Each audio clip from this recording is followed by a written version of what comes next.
Hello everyone. आज के video में हम बात करेंगे इकोलॉजिकल पिरामिड के बारे में कि इकोलॉजिकल पिरामिड क्या होते हैं और कैटेगरी देखेंगे उसकी कि कितने टाइप्स के होते हैं। तो सबसे पहले मैं आपको बताता हूँ कि इकोलॉजिकल पिरामिड होते क्या हैं। देखिए, फ्लो ऑफ एनर्जी मींस जो डिफरेंट लेवल्स जो होते हैं इकोसिस्टम में, जिनको हम बोलते हैं ट्रॉपिकल लेवल्स। अब एक ट्रॉपिकल लेवल से दूसरे ट्रॉपिकल लेवल में फ्लो ऑफ एनर्जी होता है, उसी का ही जो ग्राफिकल रिप्रेजेंटेशन होता है उसी को ही हम बोलते हैं इकोलॉजिकल पिरामिड। मींस इसमें क्या होता है कि पिरामिड की शेप में हमारे डिफरेंट ट्रॉपिकल लेवल्स जो होते हैं, अब ये डिफरेंट ट्रॉपिकल लेवल्स क्या होते हैं, जैसे हर्बीवोरस, कार्निवोरस, ठीक है, इन्हीं को ही हम बोलते हैं ट्रॉपिकल लेवल्स। तो उन्हीं का ही फ्लो ऑफ एनर्जी का जो ग्राफिकल रिप्रेजेंटेशन होता है, मीन्स एक तरीके से हम ग्राफिकल रिप्रेजेंटेशन कर रहे हैं different different levels of the ecosystem, जिनको हम बोलते हैं ट्रॉपिकल लेवल्स, राइट। तो उसको हम बोलते हैं इकोलॉजिकल पिरामिड, ठीक है। मीन्स होता क्या है इसमें कि डिफरेंट डिफरेंट जो ट्रॉपिकल लेवल्स होते हैं उसको हम पिरामिड की शेप में रिप्रेजेंट करते हैं। मीन्स ये इस तरीके का अगर पिरामिड है तो इसमें मेरे अलग अलग लेवल्स होते हैं, इन लेवल्स को हम अलग अलग ट्रॉपिकल लेवल से रिप्रेजेंट करते हैं। और जो मैं ट्रॉपिकल लेवल्स बोल रहा हूँ ये क्या चीज़ होती हैं, आपके जो प्रोड्यूसर्स होते हैं वो एक ट्रॉपिकल लेवल है, राइट। उसके अलावा herbivores means primary consumers, secondary consumers, tertiary consumers, ये सारे क्या होते हैं, मेरे ट्रॉपिकल लेवल्स होते हैं। तो एक पिरामिड की शेप में मैं एक डायग्राम बना के ग्राफिकल रिप्रेजेंटेशन करता हूँ, उसको हम बोलते हैं इकोलॉजिकल पिरामिड। अब देखिए, इसकी तीन कैटेगरी होती हैं। सबसे पहला pyramid of number. Pyramid of number में क्या होता है कि graphical representation of the total numbers of the individuals belonging to each tropical level.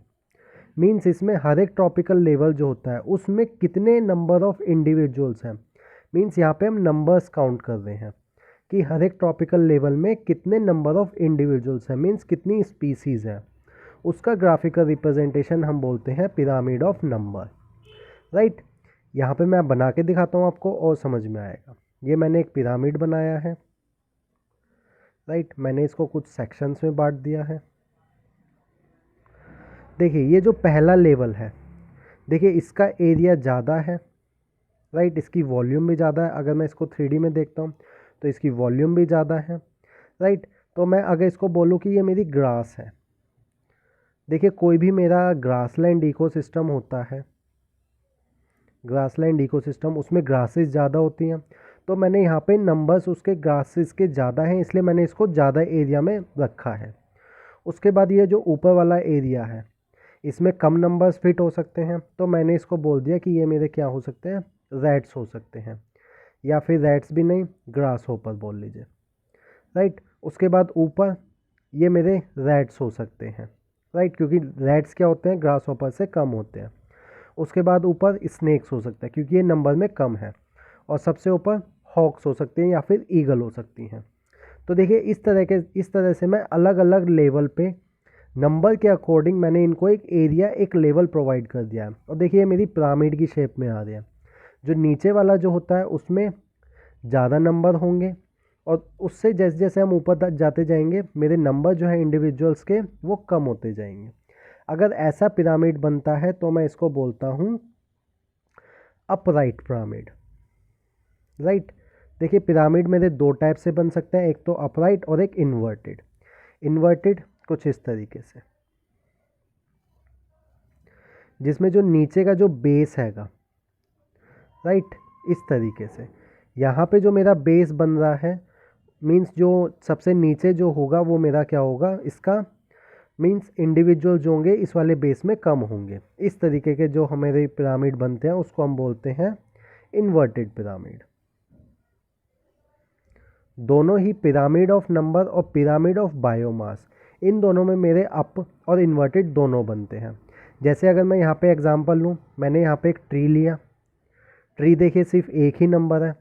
अब उस पर जो मेरे बर्ड्स हैं वो काफ़ी ज़्यादा होंगे, राइट। तो देखिए, मैंने उनके बर्ड्स की संख्या थोड़ी ज़्यादा बढ़ा दी है। अब बर्ड्स के बाद मेरे पैरासाइट्स हो सकते हैं, वो पैरासाइट्स क्या होंगे, काफ़ी ज़्यादा होंगे बर्ड्स के कंपेयर में। और फिर मैं उसके बाद हाइपर पैरासाइट ले सकता हूँ, जो कि मेरे क्या होंगे, ज़्यादा हाई क्वांटिटी में होंगे, मींस ज़्यादा नंबर में होंगे। इसलिए मैंने इनको ये वाला बड़े वाला एरिया दे दिया है। तो इस तरीके का अगर मेरा ग्रासलैंड मींस इकोसिस्टम बनता है तो मैं उसको इन्वर्टेड पिरामिड से करता हूँ। देखिए हम कर ही क्या रहे हैं, सिंपल स्पीसीज़ को नंबर्स के बेसिस पे हम उनको पिरामिड में बिठा देंगे, मींस पिरामिड की फॉर्म में रिप्रेजेंट कर रहे हैं। That's the pyramid of number, right. अब देखिए पिरामिड ऑफ नंबर में प्रॉब्लम क्या आती है, ये हमें ये नहीं पता कि टोटल नंबर ऑफ इंडिविजुअल्स कितने हो सकते हैं हर एक ट्रॉपिकल लेवल में, इसलिए ये अच्छा रिप्रेजेंटेशन नहीं होता है, राइट। उसके बाद हमारा जो दूसरा टाइप होता है वो होता है पिरामिड ऑफ बायोमास। इसमें हम क्या करते हैं कि हर एक लेवल जो होता है, ट्रॉपिकल लेवल मींस पिरामिड में जो मैंने कोई भी एक पिरामिड बनाया उसमें जो हर एक लेवल जो मैंने डिवाइड किया है, इसमें अब मैं रखूँगा कि ड्राई मास जो होता है ऑर्गेनिजम्स का, मैं उससे रिप्रेजेंट करूँगा हर एक जो मैंने डिवाइड किया है हर एक लेवल को पिरामिड में, राइट। ये भी मेरा राइट मींस अपराइट भी बन सकता है और इन्वर्टेड भी बन सकता है।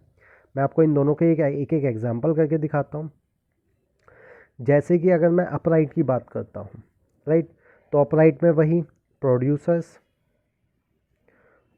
हो सकते हैं, जैसे कि ग्रास हो गई।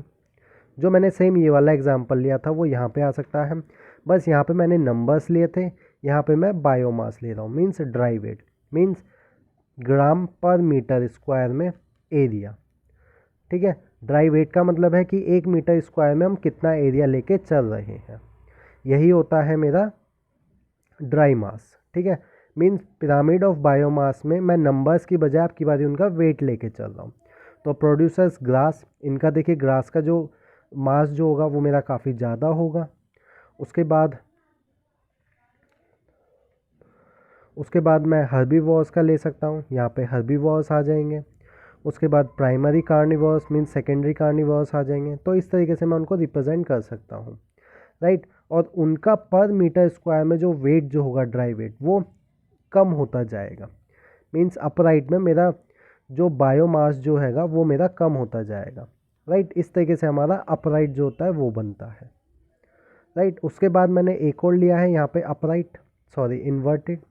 इन्वर्टेड में भी सेम ऐसे ही होता है। इसमें बायोमास में आपका जो अपराइट जो होता है वो आपका बनता है टेरेस्ट्रियल इकोसिस्टम्स में, और जो इन्वर्टेड बनता है वो आपका बनता है एक्वेटिक इकोसिस्टम्स में, राइट। जैसे कि आपके यहाँ पे जो प्राइमरी प्रोड्यूसर्स जो होते हैं, जैसे फाइटोप्लैंक्टन, उसके बाद जू प्लैंक्टन्स, और उसके बाद फिशेज एंड देन शार्क, तो उनका एरिया जो होता है पर ग्राम मीटर स्क्वायर में वो बढ़ता जाता है एक्वेटिक इकोसिस्टम में। इसलिए पिरामिड ऑफ बायोमास जो होता है वो मेरा मोस्टली इन्वर्टेड ही बनता है। उसके बाद मेरा लास्ट जो है वो है पिरामिड ऑफ एनर्जी। ये देखिए सबसे एफिशिएंट होता है, क्योंकि बायोमास जो है उसको भी कैलकुलेट करना काफ़ी टफ होता है। अब देखिए पिरामिड ऑफ एनर्जी में हम क्या करते हैं, जो रिलेशनशिप जो होता है हमारा वो किस में होता है कि एक लेवल से दूसरे लेवल तक जो एनर्जी ट्रांसफ़र हो रही है हम उसको रिप्रेजेंट करते हैं पिरामिड ऑफ एनर्जी से। इसमें क्या होता है, और ध्यान रखिएगा ये हमेशा क्या होता है, अपराइट होता है। सबसे नीचे मेरे प्रोड्यूसर्स होते हैं, और उसके बाद प्राइमरी कंज्यूमर्स, फिर उसके बाद सेकेंडरी कंज्यूमर्स, और फिर टर्शरी कंज्यूमर्स। यहाँ से एनर्जी जो होती है हम उसको कैलकुलेट करते हैं कि एक लेवल से दूसरे लेवल में कितनी एनर्जी ट्रांसफ़र हो रही है। उसी के रिप्रेजेंट को हम बोलते हैं energy transfer of one level to another. देखिए इसमें एक और कंसेप्ट होता है, आपने पढ़ा होगा 10% एनर्जी वाला कंसेप्ट। वो इसी में ही होता है कि एक ऑर्गेनिज्म से जब दूसरे ऑर्गेनिज्म में जब एनर्जी ट्रांसफ़र होती है तो सिर्फ 10% एनर्जी ट्रांसफ़र होती है। मीन्स अगर यहाँ पे 1000 किलो कैलोरी हैगी तो इस लेवल से इस वाले लेवल पे सिर्फ इसका 10% ही ट्रांसफ़र हो पाएगा, मीन्स 100। उसके बाद इस लेवल से सिर्फ 10, और फिर इसके बाद इस लेवल से 1, और फिर उसके बाद 0.1। तो इस तरीके से मेरी एनर्जी जो होती है वो ट्रांसफ़र होती है। अब देखिए इसका मतलब क्या होता है। सपोज़ कीजिए यहाँ पे मेरे प्रोड्यूसर्स हैं, जो सबसे नीचे वाला लेवल जो है वो मेरा प्रोड्यूसर्स का है। अब प्रोड्यूसर्स ने सन एनर्जी का यूज़ करके कुछ मीन्स कार्बोहाइड्रेट्स जो हैं उसको बनाया, राइट, जो कि एनर्जी न्यूट्रिशन हैगा, राइट। अब देखिए कुछ एनर्जी इसको भी चाहिए होगी अपने मेटाबॉलिज्म के लिए। जितनी एनर्जी इसने सन से ली, सिर्फ उसका 10% ही जो है ये स्टोर कर पाएगा एज दी न्यूट्रिशन के तौर पे। जब ये प्रोड्यूसर्स को प्राइमरी कंज्यूमर्स कंज्यूम करेंगे तो सिर्फ 10% ऑफ एनर्जी जो था उसको ही ये टेकअप कर पाएंगे।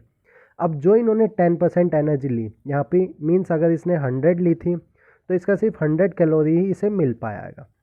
उसके बाद जो प्राइमरी कंज्यूमर्स है उसमें भी कुछ ना कुछ एनर्जी उसके मेटाबॉलिज्म में रहेगी, मीन्स यूज़ करेंगे वो, तो वो सिर्फ 10% ऑफ एनर्जी जो है उसको ही अपनी बॉडी में स्टोर कर पाएंगे। और जब उसको सेकेंडरी कंज्यूमर्स लेंगे तो वो सिर्फ उस 10% जो स्टोर थी उसको ही रिसीव कर पाएंगे।